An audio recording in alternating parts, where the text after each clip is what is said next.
नमस्कार प्रिय अभ्यर्थियों, आपका मेरे YouTube चैनल पर एक बार फिर से स्वागत है। और अब प्रारंभिक परीक्षा हो गई है और प्रारंभिक परीक्षा संपन्न हो जाने के पश्चात बहुत सारे आपके मन में प्रश्न आ रहे होंगे, बहुत सारी चीज़ें आपको लग रही होंगी कि अब क्या? और प्रारंभिक परीक्षा के बाद आगे क्या करना है, इसको तय करने के लिए कुछ स्थितियां आपके सामने होंगी। उन स्थितियों को सबसे पहले समझते हैं। प्रारंभिक परीक्षा होने, मॉडल आंसर आने के बाद अब आपके सामने कुछ 4 परिस्थितियां होंगी। नंबर 1, आप अपनी प्रारंभिक परीक्षा में सफलता को लेकर के आश्वस्त होंगे कि आपका प्री निकल रहा है। नंबर 2, आप अपनी प्रारंभिक परीक्षा में सफलता को लेकर के आश्वस्त नहीं होंगे। आपको लग रहा होगा कई लोगों की हमारा प्री जो है वो नहीं निकल रहा है। तीसरा, आप संदेह की स्थिति में होंगे, कंफ्यूज होंगे कि परीक्षा निकलेगा कि नहीं निकलेगा प्री हमारा। और चौथा, कुछ अभ्यर्थी ऐसे भी होंगे जिनका सब इंस्पेक्टर का प्री और पीएससी का प्री दोनों ही निकल रहा होगा। ये 4 प्रकार की स्थितियां अभी वर्तमान में आप फेस कर रहे होंगे और आपको लग रहा होगा कि अब हम क्या करें, हमारा अगला कदम क्या होना चाहिए, हमें किस तरीके से अपने अगले कदम को प्लान करना चाहिए।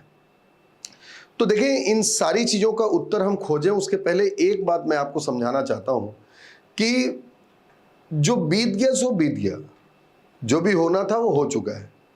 अब अगर हम उसी को पकड़ के बैठे रहेंगे, उसी के बारे में सोचते रहेंगे, तो हम फिर आगे नहीं बढ़ पाएंगे।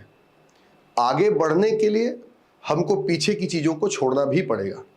तो इसलिए अब हमारा अगला कदम क्या हो, इसके लिए आप एक चीज़ पर ध्यान रखें, जो मैं हमेशा कहता हूं कि जो बीत गया सो बीत गया, वो अब लौट के आएगा नहीं। और जो आपको मिलना है वो मिल करके रहेगा, वो कहीं जाएगा नहीं।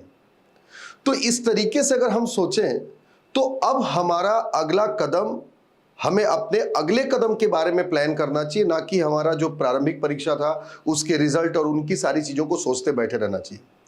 और निसंदेह हमारा अगला कदम, प्री देने के बाद हमारा अगला कदम यही है कि हम मुख्य परीक्षा की तैयारी करें, मेंस की तैयारी करें।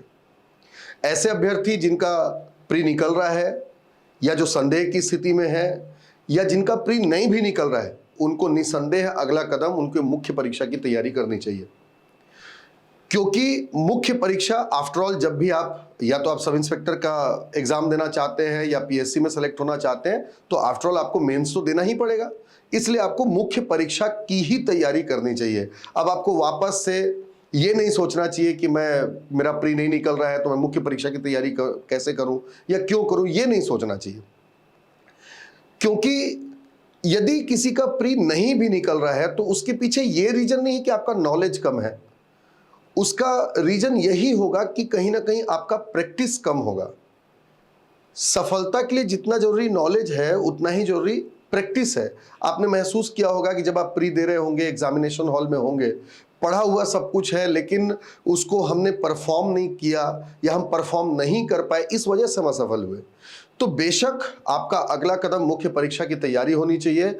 और मुख्य परीक्षा तैयारी करते रहने के दौरान जो प्रारंभिक परीक्षा है उसको, प्री को भी, जिसका नहीं निकल रहा है, जिसको लग रहा है कि उनका प्री नहीं निकल रहा है, वो मुख्य परीक्षा करें। और प्री को उसके जो क्वेश्चन पेपर होते हैं उनको सॉल्व करते हुए, यानी जो आज के डेट में जो टेस्ट सीरीज वगैरह जो भी होते हैं, उन टेस्ट सीरीज को अडॉप्ट करते हुए आप अपने प्री को बेहतर बनाते चलें, उसकी प्रैक्टिस करते रहें और जो मेंस है उसको आप फोकस करें।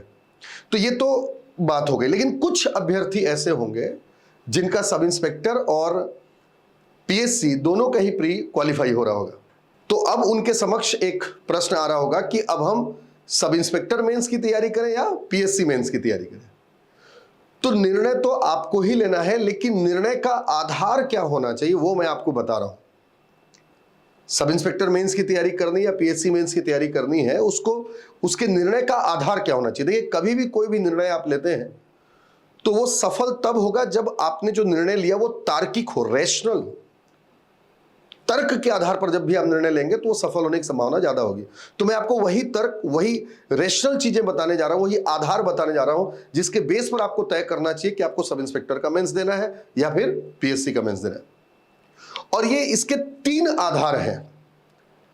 3 आधार है। सबसे पहला है क्षमता, कैलिबर। दूसरा है इच्छा, डिजायर, और तीसरा है आवश्यकता, नीड। इन 3 आधारों पर आपको तय करना चाहिए। सबसे पहला क्षमता, मतलब जब आपको सब इंस्पेक्टर का मेंस देना है या पीएससी का मेंस देना है, जब आप ये तय करने जा रहे हैं तो आपको ये देखना पड़ेगा कि आपकी क्षमता कैसी है। जब आप पीएससी की तैयारी कर रहे हैं तो पीएससी में बौद्धिक क्षमता की आवश्यकता होती है, ज्यादा मेंटल लेवल आपका बेहतर होना चाहिए। लेकिन जब आप सब इंस्पेक्टर की तैयारी कर रहे हैं तो वहां पर आपको मेंटल लेवल साथ साथ फिजिकल लेवल भी बहुत एसेंशियल हो जाता है। तो यहां पर आपको इस बात का ध्यान रखना है कि आप पीएससी मेंस की ओर जाएंगे या सब इंस्पेक्टर मेंस की ओर जाएंगे, इसमें आपको अपनी क्षमता को बिल्कुल आधार बनाना है। अगर आपको लगता है कि आप फिजिकली उतने साउंड हैं, उतने फिट हैं, फिजिकल एफिशिएंसी आपकी बहुत अच्छी है, तो आपको निसंदेह सब इंस्पेक्टर की ओर जाना चाहिए। और यदि आपको लगता है कि आप फिजिकली उतने एफिशिएंट नहीं है तो आपको पीएससी मेंस देना चाहिए। दूसरा आता है इच्छा। इच्छा कहने का मतलब यह है, डिजायर, कि हम बनना क्या चाहते हैं। अगर सोच कर रखा है नहीं मुझे पीएससी में ही कोई पोस्ट लेना है, और किसी ने सोच करके रखा है कि नहीं मुझे सब इंस्पेक्टर ही बना, यही मेरा अल्टीमेट टारगेट है, तो आप अपनी इच्छा के अनुसार आपको किसका मेंस करना है ये आप निर्णय ले लें। और लास्ट होता है आवश्यकता। आवश्यकता मतलब आपकी फैमिली कंडीशन, आपकी फाइनेंशियल कंडीशन, आर्थिक स्थिति आपकी कैसी है, क्या आपको तुरंत जॉब की आवश्यकता है। ये कंडीशन को समझ करके, आवश्यकता को समझ करके आप निर्णय ले सकते हैं कि आपको सब इंस्पेक्टर के मेंस की तैयारी करनी है या पीएससी के मेंस की तैयारी करनी है।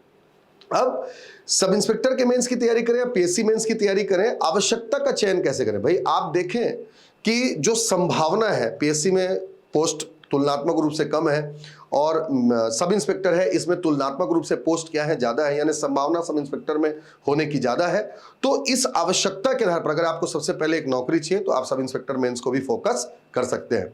लेकिन इन तमाम चीजों के बावजूद भी यदि किसी एक आधार को मैं कहूं जिसके आधार पर आपको चयन करना चाहिए कि आपका अगला कदम क्या हो, आपको किसकी तैयारी करनी है, तो निसंदेह क्षमता होगी, कैलिबर होगी। आप अपनी क्षमता के अनुरूप निर्णय लें कि आपको अगला कदम क्या उठाना है और आपको किसके मेंस की तैयारी करनी है।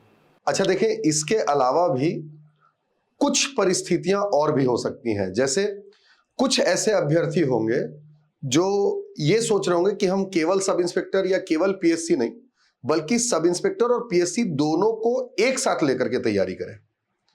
अब दोनों को एक साथ लेकर के तैयारी करनी है तो जैसा कि मैं हमेशा आपको बताता हूं कि किसी भी चीज को अगर आप पूरा करना चाहते हैं तो उसकी 2 ही थियरी है, एक संतुलन और दूसरी प्राथमिकता।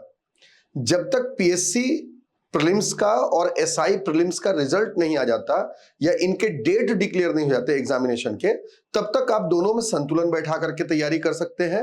और जैसे ही डेट आ जाता है तो जिसका पहले है उसको आप प्राथमिकता पर ले लें, उसकी तैयारी पर ज्यादा जोर दें, और जो बाद में है उसको फिर बाद में ध्यान दें। ऐसा भी आप कर सकते हैं। जब हम बात संतुलन की कर रहे हैं कि हम दोनों को संतुलन बैठा करके तैयारी करना चाहते हैं, दोनों को अभी साथ में लेकर के चलना चाहते हैं, तो बेशक लेकर के चल सकते हैं। अब वो कैसे संतुलन आप बैठाएंगे, तो सबसे पहला काम आप एक ये कर सकते हैं इसमें कि जो सब इंस्पेक्टर मेंस का सिलेबस है और जो पीएससी मेंस का सिलेबस है, उन दोनों में जो सिमिलर सब्जेक्ट्स हैं, जो सिमिलैरिटीज हैं, उसको अपने को पहले चेक करना पड़ेगा कि कौन कौन से सिमिलर सब्जेक्ट्स हैं, एसआई मेंस में भी और पीएससी मेंस में भी।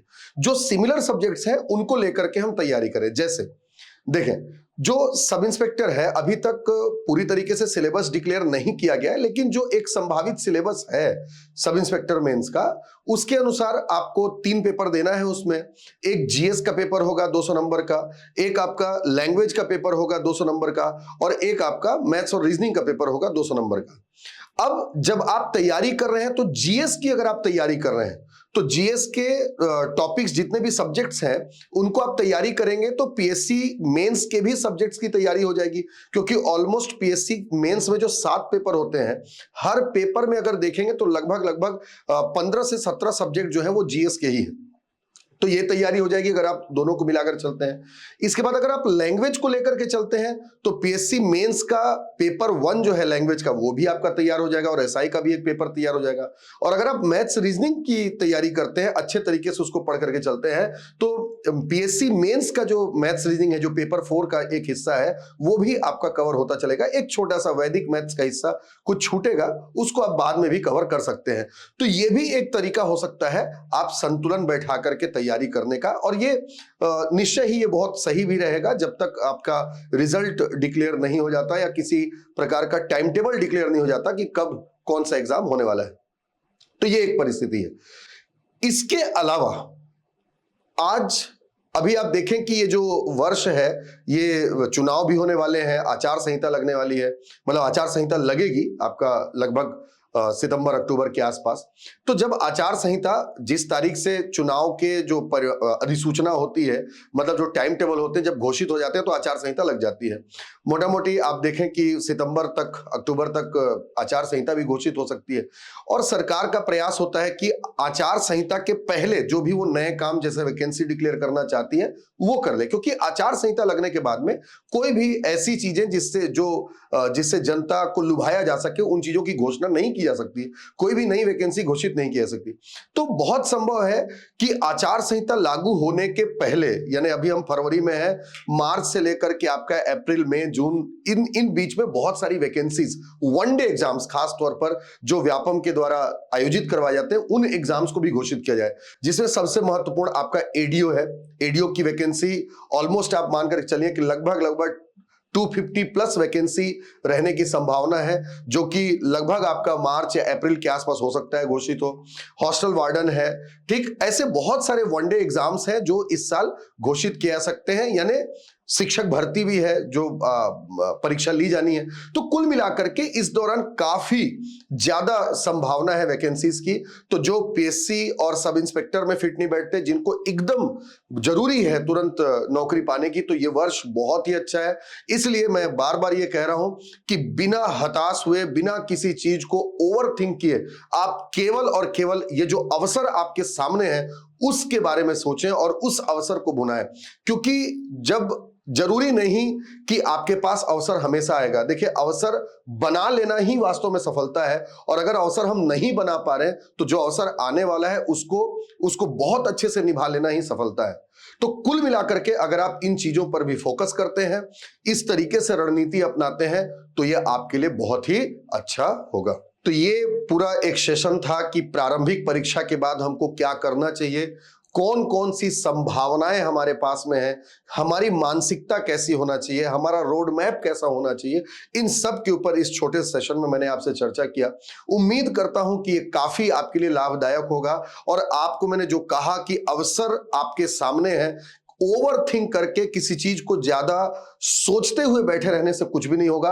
अगले कदम की तैयारी करें, निश्चय ही सफलता आपके पास आएगी। धन्यवाद।